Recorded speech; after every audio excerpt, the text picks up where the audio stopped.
Doo-doo, fucking doo-doo, fucking doo-doo. Right, so we start at the beach, yeah? Tyrion is on hand to greet Jon and Davos. They exchange pleasantries, and Missandei has them hand over their weapons before some harmless flirting from Davos. They get to chatting about life on the way up, and Drogon comes to say hello, and Jon immediately regrets his decision. Cut to Melisandre brooding on the cliff. Varys comes up and wants to know why she's not there to greet him. She lets him know that Jon Snow doesn't like her very much since the whole burning an innocent child alive thing. She says she'll be back one more time as she has to die in this country just like Varys, and on that bombshell she leaves him looking like someone pissed in his cornflakes. Jon goes in for his introduction, and Daenerys' resume is impressive. Jon's less so. Dany addresses Jon as Lord. Davos corrects her, saying he's king, and she's like, "You what, mate?" And then lets him know he damn well better be there to bend the knee, and he's like, "You're having a laugh."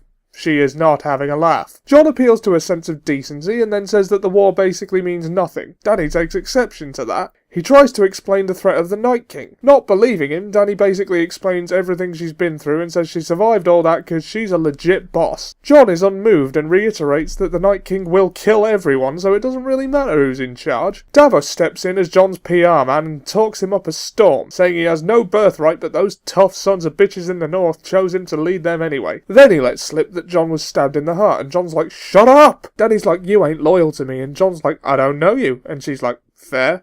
But then she lets it be known that since she's queen, that means the North is in open rebellion, effectively declaring war. Enter a messenger to let Dany know about the clusterfuck at the end of the last episode, and Dany immediately regrets her decision. She apologises for being rude and says they'll talk later, and Jon's like, "We at war then?" and Dany's like, "Nah." Cut to the sea, and Theon's getting lifted out of the water. They ask what happened to Yara. He tells them, and says he tried to save her. Guy's like, "Nah, you're chatting shit, fam," and walks off. Cut to King's Landing, and Euron is leading Yara and Elaria through a hostile crowd and throws them at Cersei's feet. Cersei says she'll marry him after the war, which, as far as she's concerned, is basically telling him to jog on, but in a way that sounds like he's getting what he wants. He teases Jaime, and then we cut to the dungeons. Cersei gloats over the Dornish prisoners and then kisses Ilaria's daughter. Turns out by doing that, she gave her the same poison that killed Marcella. She wants to keep Ilaria alive for as long as possible and make her watch her daughter die, which is pretty brutal. Oh look, it's Jaime!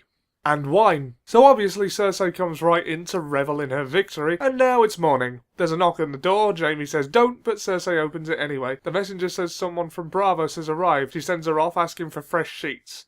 Oh look, it's Jaime. And wine.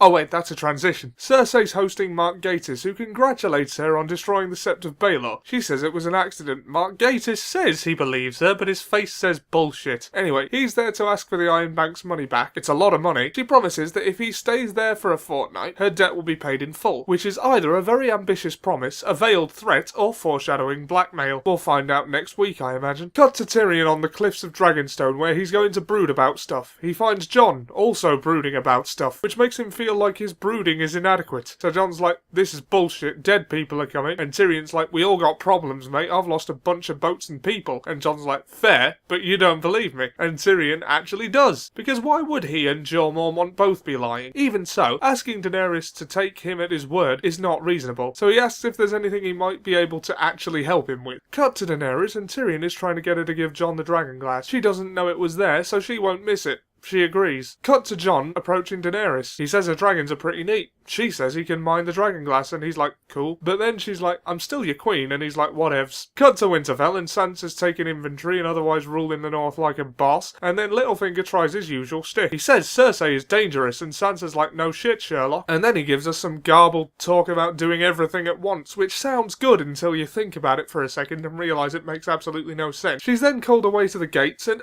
hey, it's Bran! Emotional reunion time! Okay, so then they go to talk in the Godswood, and she's like, "You can be a lord now," and he's like, "Nah fam, I'm Three-Eyed Raven," and she's like, "The fuck?" And he explains nothing. He then says he can basically see everything, and rather than tell her that Jon is okay, or that the Night King is closer than people think, or about Jon's parentage, he chooses to tell her he watched her get horrifically raped by Ramsay. On the plus side, he said she looked beautiful. Apparently tact is not a priority when training to be an omnipresent forest god. Stay classy, Bran. Cut to the at Ellen. Hey, Jorah's okay. He's being examined by Jim Broadbent and he's like, right, you're cured, now fuck off. Letting Sam know he's gonna get it later. They exchange sheepish looks and say their goodbyes. Jorah's off back to Daenerys. Later, Jim Broadbent's giving Sam a scolding for being stupid and trying to treat Jorah. Then says congratulations for being great and getting it right. And he's like, as a reward, I'm not kicking you out. Now copy these scrolls. Cut to Dragonstone and there's another strategy meeting. Dany wants to fly around on a dragon's burning ships and everyone else says no. And Tyrion goes over his plan to besiege Casterly Rock. The castle is well fortified,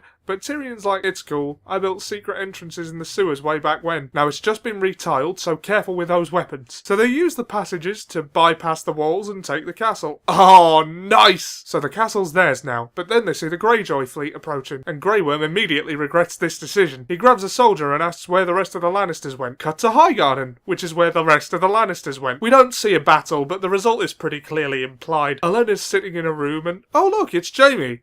And wine. They trade typically witty banter and Jaime gives Olenna some poison to drink for the sake of a painless death. After drinking it, she's all, oh by the way, it was me who poisoned Joffrey, lol! And the episode ends giving her the last laugh.